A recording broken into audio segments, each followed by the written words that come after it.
Assalamualaikum warahmatullahi wabarakatuh. Alhamdulillah, nahmaduhu wa nasta'inuhu wa nastaghfiruh, wa na'udzu billahi min shururi anfusina wa min sayyiati a'malina. May yahdihillahu fala mudilla lahu wa may yudlil fala hadiya lahu. Asyhadu an la ilaha illallah wa asyhadu anna Muhammadan abduhu wa rasuluh. Allahumma salli wa sallim ala nabiyyina wa rasulina Muhammadin sallallahu alaihi wasallam. Qala Allah ta'ala, a'udzu billahi minasyaitonir rajim. Bismillahirrahmanirrahim. Ar-Rahman 'allamal Qur'an. Wa qala aidan alif lam mim dzalikal kitabu la raiba fihi hudal lil muttaqin. Wa qala Rasulullah Muhammad sallallahu alaihi wasallam, Iqra'u al-Qur'an fa innahu sayati yaumal qiyamati syafi'an li ashabihi, amma ba'd. Jamaah salat maghrib Masjid Al-Manar yang senantiasa dirahmati oleh Allah Subhanahu wa taala.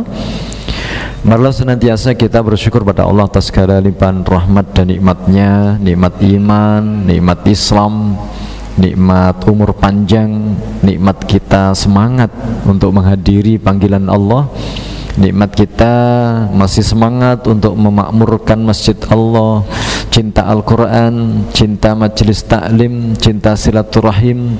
Semoga aja nikmat-nikmat yang seperti ini terus Allah berikan pada kita semuanya sampai kita dipanggil oleh Allah dalam kondisi husnul khatimah. Salawat dan salam semoga tetap turun untuk baginda Rasulullah Muhammad sallallahu alaihi wasallam. Kita berada di surah An-Nazi'at. Bacanya panjang ya, surah An-Nazi'at. A'udzu billahi minasy syaithanir rajim. Bismillahirrahmanirrahim. Wan nazi'ati gharqa wan nasitati nashta was-sabihati sabha fas-sabiqati sabqa falmutabbirati amra yawma tarjufur rajifah tatba'uha ar-ratifah qulubun yawma idzin wajifah absaruha khashi'ah. Ayat 9 ya. Judul dari surat ini adalah diberi nama An-Nazi'at. Sebagaimana kita fahami bahwa di surat-surat pendek yang ada di juz amma itu sering diawali dengan sumpah Allah, wan nazi'ati gharqa. Dalam tafsir terjemahan atau Quran terjemahannya sering diterjemahkan demi malaikat pencabut nyawa orang-orang kafir dengan keras. Padahal lafadznya cuma wan nazi'ati gharqa. Terjemahnya menjadi banyak. Nah, begitu ya. Demi malaikat pencabut nyawa orang-orang kafir dengan keras. Malaikatnya mana? Kalau ada lafadz wan nazi'ati, malaikatnya nyawa mana? Gak kelihatan. Nyawanya gak kelihatan. Orang-orang kafirnya gak kelihatan. Terus dari mana kok bisa menerjemahkan demi malaikat pencabut nyawa orang-orang kafir dengan keras? Dari mana tahu?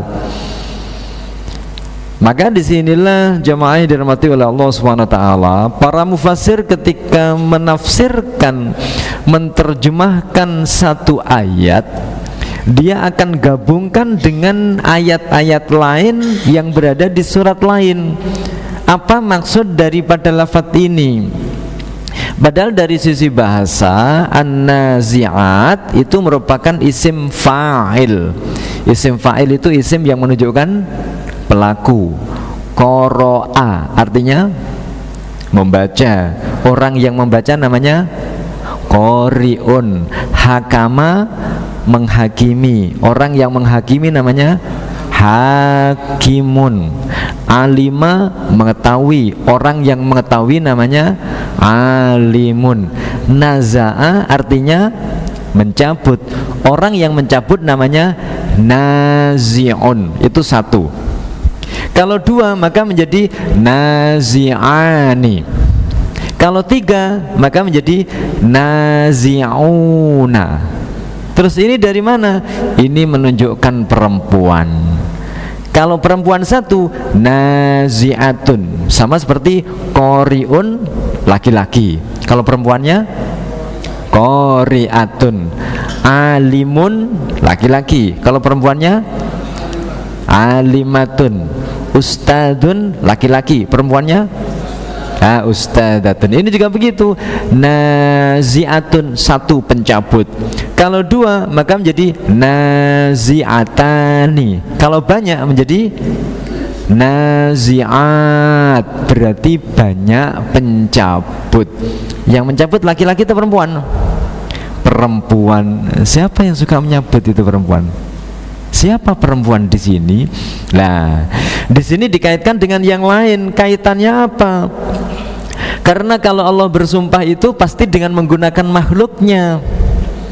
Berarti kalau begitu siapa makhluk di sini yang menunjukkan perempuan yang pekerjaannya suka mencabut? Apalagi di sini menggunakan kata-kata ghorqon. Ghorqon itu bentuk isim dari fi'il madinya ghoriqo. Ghoriqo itu artinya apa? Ghoriqo itu artinya tenggelam. Jadi ada lautan terus kemudian tenggelam, itu namanya ghoriqo. Sehingga di sini demi pencabut wanita, karena wanita ya, demi pencabut wanita, ghorqo tenggelam di dalam sekali. Sehingga dikaitkan dengan ayat-ayat yang lain, sehingga di sini para mufassir memberikan penjelasan yang hampir sama, walaupun ada pendapat-pendapat yang berbeda ya. Sehingga salah satu tafsir memberikan penjelasan di sini aqsamallahu, tafsirannya begitu ya, aqsamallahu ta'ala. Jadi ketika ada lafadz wan nazi'ati, karena menggunakan demi, berarti yang bersumpah adalah Allah. Kalau Allah bersumpah pasti menggunakan makhluknya. Kalau manusia yang bersumpah harus menggunakan satu, yaitu Allah Subhanahu wa ta'ala. Jadi kalau kita bersumpah demi bumi, demi matahari, demi malaikat, hukumnya kena hukum syirik, nggak boleh. Kalau yang bersumpah demi matahari, demi bulan, demi bumi, itu yang boleh bersumpah itu adalah Allah. Kalau di sini demi malaikat, dari mana? Demi pencabut itu dari mana? Sehingga di sini yang bersumpah adalah Allah. Sehingga pencabut tadi itu maksudnya siapa? Yang bisa mencabut dari sesuatu yang dalam itu siapa? Sehingga di sini sekali lagi dikaitkan dengan ayat-ayat yang lain, muncullah penafsiran yang bisa mencabut itu hanyalah malaikat. Mencabut apa kalau begitu? Dikaitkan dengan pekerjaan mencabutnya malaikat, bukan mencabut paku dari kayu, bukan mencabut tanaman dari tanah. Tetapi yang dimaksudkan di sini adalah dikaitkan dengan ayat yang lain, mencabutnya malaikat, ruhnya manusia. Ruhnya kita nanti juga dicabut. Yang nyabut siapa? Malaikat. Makanya istilah orang ketika akan meninggal dunia itu namanya apa? Naza. Naza itu apa? Naza itu apa? Loh sekarang loh, naza itu tadi artinya, jadi mencabut nyawanya, berarti akan dicabut. Siapa yang mencabut? Makanya kembali lagi di dalam tafsirnya di sini aqsamallahu ta'ala bil malaikah. Allah Subhanahu wa ta'ala bersumpah Sumpahnya dengan makhluknya. Siapa makhluk yang sukanya itu mencabut dan mencabut? Yaitu malaikat. Jadi aqsamallahu ta'ala bil malaikati allati tanzi'u, mencabut apa? Arwahal kuffar.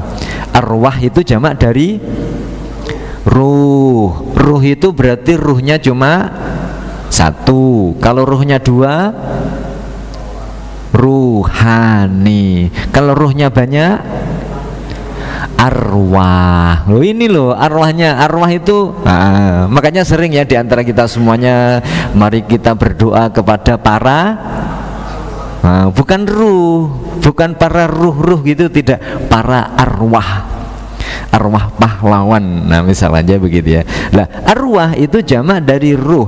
Ruhnya siapa? Al-kuffar. Yang mempunyai ruh itu orang beriman atau orang kafir? Hah? Yang mempunyai ruh itu orang beriman atau orang kafir? Semuanya itu punya ruh. Tetapi di sini yang dicabut itu ruhnya orang-orang kafir, demi malaikat yang mencabut ruh-ruhnya orang kafir. Berarti kalau orang beriman yang mencabut siapa? Loh, sama malaikatnya. Cuma di sini disebut namanya naz'an syadidan. Naz'an syadidan.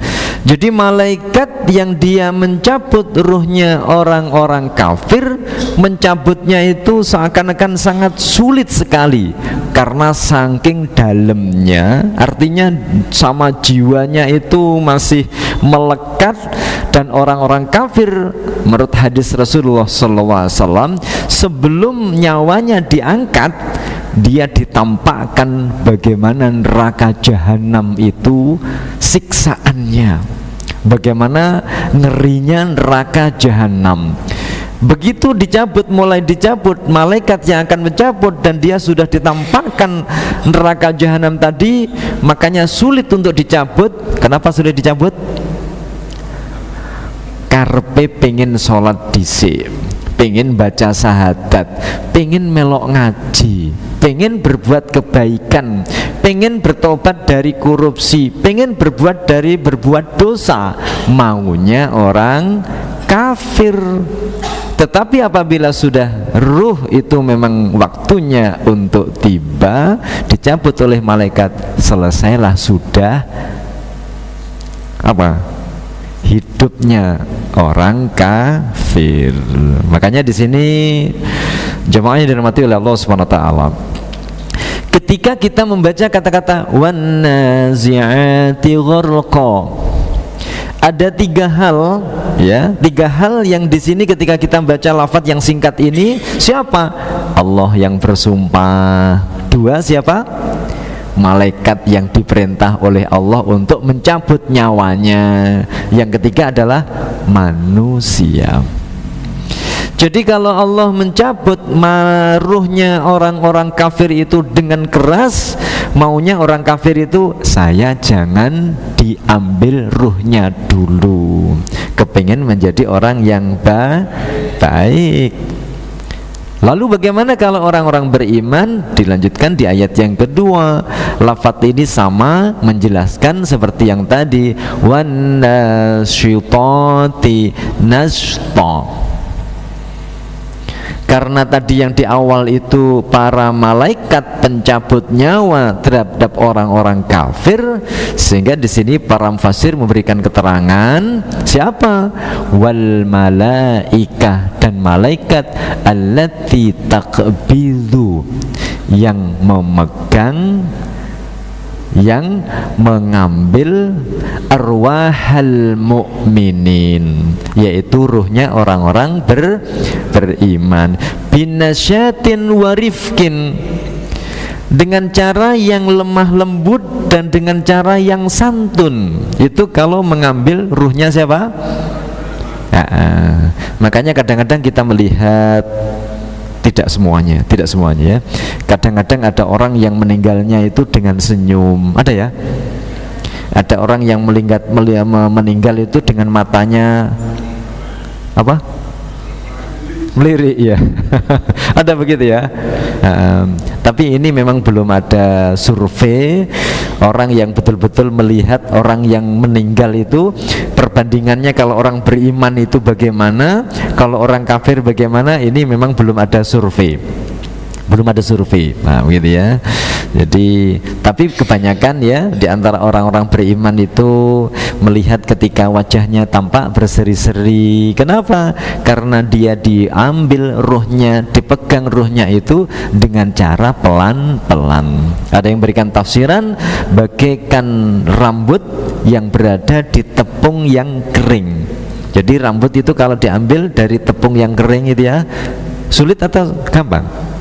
Ya gampang. Nah, gitu ya. Kenapa begitu? Karena orang-orang beriman begitu dia meninggal dunia sudah nampak surganya Allah Subhanahu wa taala. Makanya kenapa orang kalau sudah meninggal dunia, orang-orang beriman itu segera untuk ya, jangan ditunggu sampai 7 hari. Berapa? Kadang 7 hari ya. Orang-orang kafir begitu 7 hari. Nah, kembali lagi di sini bahwa kalau kita melihat 2 ayat bagaimana proses tentang kematian ini, sungguh ternyata manusia ini bukan sebagai subjek.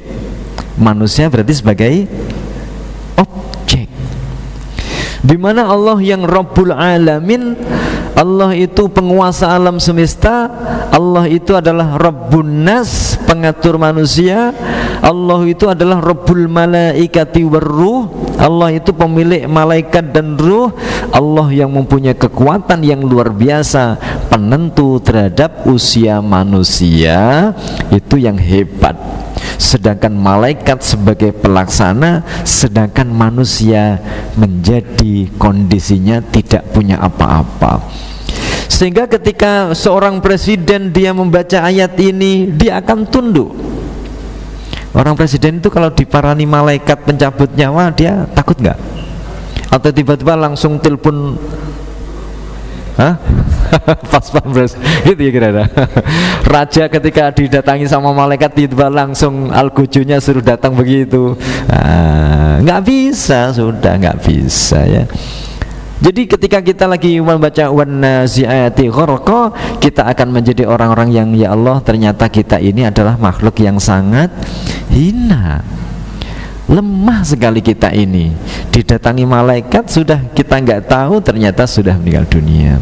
Nah, inilah makanya kalau kita perhatikan bahwa proses yang terjadi di ayat ini begitu cepat. Allah mengambil ruhnya orang-orang kafir melalui malaikat. Demikian pula Allah mengambil ruhnya orang-orang beriman melalui malaikat pencabut nyawa tadi, wan-nazi'ati gharqa wan-nasyitati nashta. Sebenarnya kematian itu mengerikan atau menyenangkan? Kematian itu mengerikan atau menyenangkan? Mengkhawatirkan. Kenapa mengkhawatirkan? Belum makan. Saya mau makan dulu ya gitu ya. Nanti kita bahas ya. Sehingga di sini Allah sampaikan berikutnya lagi, was-sabihati sabha. Was-sabihati sabha. Ini model-modelnya sama ya. An-nazi'ati wan-nasyitati was-sabihati. Sabihati itu dari kata-kata sabaha. Sabaha itu maknanya banyak ya. Bisa bermakna berenang. Berenang itu berarti dari satu tempat ke tempat yang lainnya. Ya, kalau kolam renangnya sekian ini, berarti kalau dia turunnya di sini, kemana arahnya? Bisa ke timur, bisa ke utara, bisa ke selatan. Itu namanya berenang. Kalau cuma berada di sini saja, namanya apa? Apa? Kum gitu ya. Sehingga sabah itu menjauh. Menjauh itu berarti artinya apa? Ya tadi ya, bermakna berenang. Sehingga dari lafadz inilah muncul kata-kata sabbaha, itu artinya bermakna mensucikan atau menjauhkan. Menjauhkan sifat-sifat Allah yang layak untuk dilayangkan, ditujukan diuntukkan Allah Subhanahu wa taala itu yang enggak layak. Makanya bertasbih berarti senantiasa mensucikan sifat-sifat Allah Subhanahu wa taala. Sehingga di sini wasabihati, para mufassir berikan keterangan maksudnya apa jauh itu. Jauh itu berarti perpindahan dari satu tempat ke tempat yang lainnya. Sehingga mufassir berikan keterangan wal malaikatu allati tasbahu fi nuzuliha minas samai wa su'udiha ilaiha. Demi malaikat yang malaikat itu turun atau menjauh fi nuzuliha, dalam turunnya dari mana? Dari langit, terus kemudian naik lagi, turun, naik lagi, langit bumi, langit bumi, begitu dalam tafsirannya ya. Jadi wasabihati, ada malaikat yang pekerjaannya naik turun, naik turun, nah gitu ya. Berapa lama naik dari bumi sampai ke langit? Masya Allah, ini yang luar biasa ya. Yang berikutnya lagi fasabiqati sabqa, menggunakan rumus yang sama, wazan yang sama, yakni dari kata-kata sabaqo, sehingga muncul yang sering kita ingat itu ada musabaqoh. Nah gitu ya, musabaqoh itu artinya apa? Perlombaan ya, perlombaan. Berarti saling di sini sabiqu ila maghfiratin, bersegera. Sehingga di sini fasabiqati, banyak perempuan-perempuan yang bersegera, sabqo dengan betul-betul bersegera. Maka di sini kembali lagi kepada malaikat. Fal malaikatu, maka demi malaikat pula. Malaikat yang bagaimana? Al munfidati, pelaksana amro rabbiha, yaitu pelaksana terhadap perintah-perintah Allah Subhanahu wa taala, fima aukala ilaiha tadbirihi, di mana Allah mewakilkan sebuah urusan-urusan ini untuk dilaksanakan oleh para malaikat, min su'unil kauni, dari semua urusan yang ada di alam semesta ini. Semua urusan tentang alam selain Allah Subhanahu wa taala itu diurusi oleh malaikat. Masya Allah. Jadi semua itu ada pengurusnya. Kalau begitu jumlah malaikat berapa? Fal mudabbirati, tidak ada penjelasan secara pasti di dalam Al-Quran itu jumlah malaikat berapa. Maka dari itu jemaah yang dirahmati oleh Allah SWT, disinilah Allah bersumpah dengan menggunakan malaikat-malaikat, malaikat pencabut nyawa, malaikat yang naik turun dari langit, turun ke bumi, naik lagi. Ada malaikat yang bersegera untuk melaporkan tentang kondisi-kondisi apa yang terjadi di alam, terus begitu ya. Fal mudabbirati, malaikat yang mengatur, diperintah oleh Allah mengatur semua alam semesta. Sehingga kalau begitu muncul pertanyaan, berarti Allah itu dalam tanda petik, Allah itu hebat atau malah justru lemah ketika Allah itu punya pembantu namanya malaikat? Orang itu kalau punya pembantu itu berarti orangnya lemah atau kuat? Oh. Orang kalau punya pembantu berarti orang itu lemah atau kuat? Hah? Oh, lemah atau kuat? Maaf, ini semuanya di rumah punya pembantu enggak? Oh, kalau tidak punya pembantu karena tidak, oh enggak kuat bayar. Kalau dia punya rumah, pembantunya ada 100, menunjukkan orangnya kuat atau lemah? Oh. Pembantunya ada 100, bagian taman ada sendiri, antar jemput ada sendiri, bagian apa, kamar mandi ada sendiri, bagian masak ada sendiri. Berarti orang itu kuat atau lemah? Menunjukkan kekuatan orang tersebut, bukan menunjukkan kelemahan. Makanya di sini ketika Allah bersumpah dengan wan-nazi'ati gharqa wan-nasyitati nashta was-sabihati sabha fas-sabiqati sabqa fal-mudabbirati amra, menunjukkan kebesaran Allah yang luar biasa. Termasuk yang terakhir di sini ditafsirkan adalah Allah itu pemilik dari semua apa yang ada. Al-kaun ya, al-kaun itu dari fiilnya kana yakunu kaun, artinya ada. Kalau dalam surat Yasin itu ada kata-kata idza arada syai'an ayyakula lahu kun fayakun. Jadilah maka jadi. Ketika Allah mengucapkan jadi, maka ada. Sehingga selain Allah Subhanahu wa ta'ala itu disebut namanya Al-Kaun. Apakah itu malaikat, ataukah itu surga, ataukah itu neraka, ataukah itu manusia, bumi, planet, semua yang ada di alam semesta ini disebut namanya Al-Kaun. Selain Allah itu berarti namanya Al-Kaun.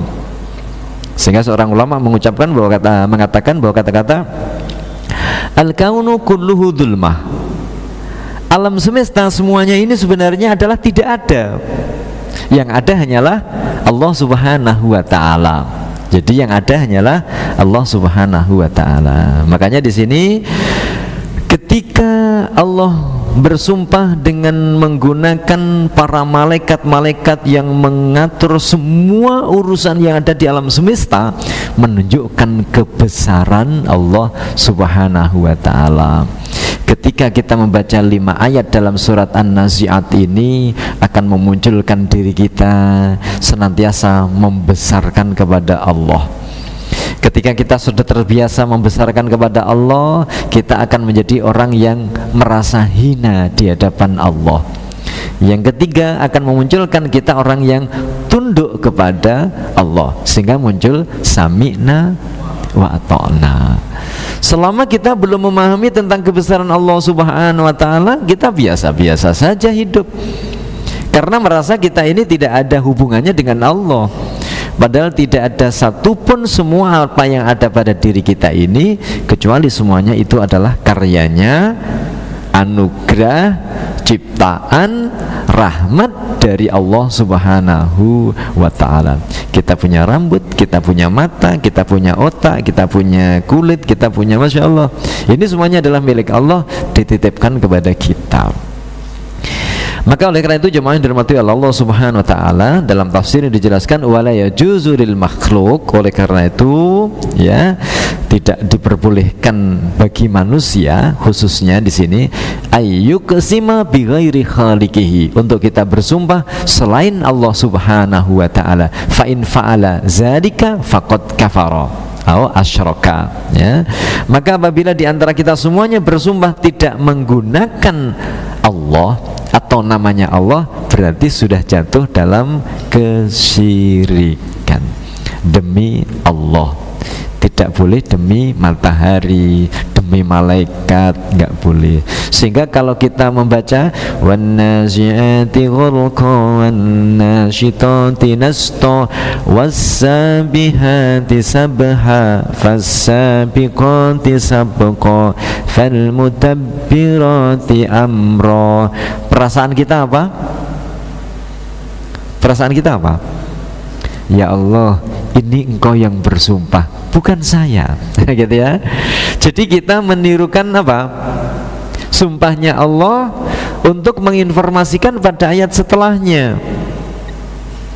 Allah bersumpah, sekali lagi ya, ketika Allah bersumpah itu berarti ada maksud tertentu. Nah, inilah jemaah yang dirahmati oleh Allah Subhanahu wa ta'ala. Kita akan merasa bahwa diri kita ini berdialog dengan Allah Subhanahu wa ta'ala apabila kita baca Quran itu memahami alur cerita dari ayat-ayat yang ada di dalam Al-Quran. Selama kita hanya membunyikan saja seperti yang terjadi kita selama ini, dibaca, memang sudah mendapatkan pahala, memang sudah bernilai ibadah. Tetapi untuk kita semuanya zalikal kitabul la raiba fi hudal lil muttaqin, itu harus perjuangan. Seperti kita hadir di sini dalam rangka untuk apa? Bagaimana sih ayat per ayat, kata per kata dalam Al-Qur'an itu informasinya ada apa? Nah, sehingga di sini ketika Allah bersumpah dengan menggunakan malaikat yang luar biasa, malaikat ini dan malaikat ini, Allah menginformasikan kepada kita yauma tarjufur rajifah tatba'uhar ratifah, hari di mana nanti goncangan itu bergoncang dan diikuti oleh goncangan-goncangan yang lainnya, kemusnahan dunia. Nah ini ya jemaah yang dirahmati oleh Allah Subhanahu wa ta'ala, kembali tentang masalah yang di ayat pertama dan kedua. ternyata ada manusia yang tidak ingin mati. Ada ya? Ada? Nah, kalau kita ini termasuk ingin mati nggak? Oh, ingin mati. Adakah manusia yang tidak ingin mati atau tidak akan mati? Nah, kenyataannya begitu ada anak kita, panas, ayo segera dibawa ke rumah sakit. Nah, pikirannya apa? Engkau lek mati ya opo, lek nggak dikasih obat. Padahal mati dan tidak mati itu urusannya Allah Subhanahu wa taala. Tetapi yang harus kita pahami bahwa satu, kullu man 'alaiha fan wa yabqa wajhu rabbika dzul jalali wal ikram. Surat apa ini? Hah? Oh, surat Ar-Rahman. Allah sampaikan kepada kita semuanya, ya. Allah sampaikan kepada kita semuanya. Bukti karena rahmatnya Allah, kullu man 'alaiha fan. Semua manusia itu, semua yang ada itu pasti akan binasa. Artinya di sini diterjemahkan secara lebih gampangnya adalah semua manusia pasti akan mati. Ini ada di surat Ar-Rahman. Berarti ketika manusia mati itu merupakan bentuk rahmat Allah Subhanahu wa taala yang luar biasa. Betul ya? Tapi ada saudara kita yang mati, ditangisi atau disenangi? Ditangisi atau disenangi ketika ada orang mati? Ya ono sing nangis, ono sing seneng gitu ya. Tergantung masalahnya ya, tergantung kasusnya. Tetapi di sini menunjukkan bahwa kullu man 'alaiha fan ini merupakan rahmat Allah Subhanahu wa taala. Apa maksudnya rahmat Allah? Maaf, kita hanya berpikir seandainya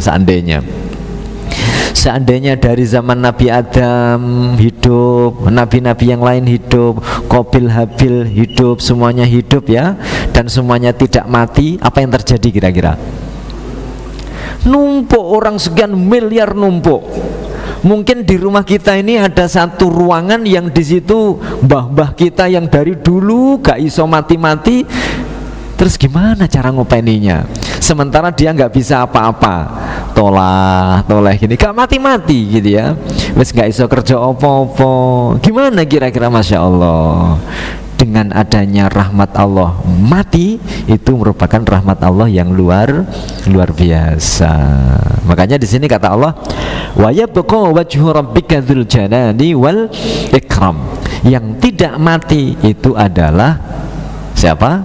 Allah Subhanahu wa ta'ala. Maaf ya, kalau orang itu usianya sudah 150 tahun, sudah 160 tahun, kira-kira per bulan bisa menghasilkan uang berapa?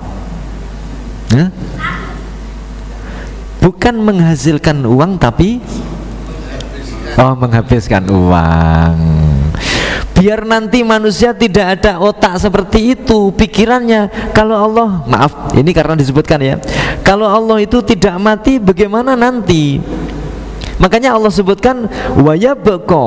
Allah Subhanahu wa ta'ala tidak mati. Ketika Allah tidak mati itu malah justru memunculkan keagungannya dan kemuliaannya. Beda dengan kita. Wong iku lho gak mati-mati gitu ya.